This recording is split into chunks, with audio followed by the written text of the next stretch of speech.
শ্রীমঙ্গল থেকে লাউয়াছড়া ইকো পার্কের উদ্দেশ্যে যে রাস্তাটা ভাষায় প্রকাশ করা যাবে না। চারিদিকে এতটা সবুজ, এতটা সুন্দর এবং এতটা অক্সিজেনে পরিপূর্ণ, খুবই ঠান্ডা একটা ওয়েদার।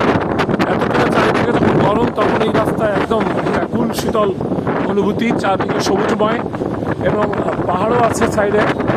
পাহাড় এবং সবুজের মাঝখান দিয়ে সুন্দর একটি রাস্তা চলে গেছে এবং আর কিছু দূর গেলেই আমরা সেই লাউয়াছড়া যে ইকো পার্ক আমরা দেখব।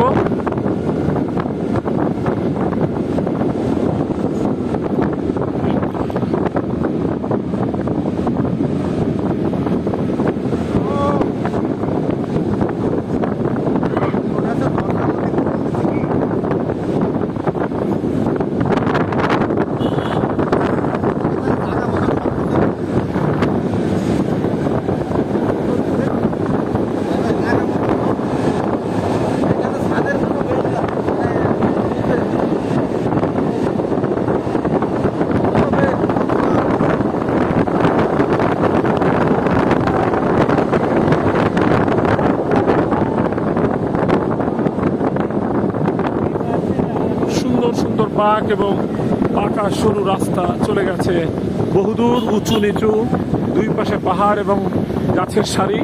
সেই সবুজময় শ্রীমঙ্গল, সবুজময় কমলগঞ্জ, সেই কমলগঞ্জের পথ দিয়ে আমরা এখন লাউয়াছড়া ইকো পার্কে যাই।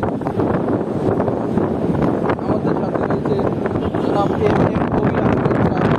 সৈয়দ বুলবুল আলী, আমাদের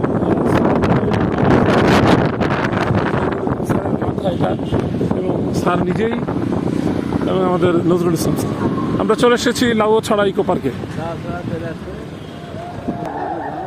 শোনেন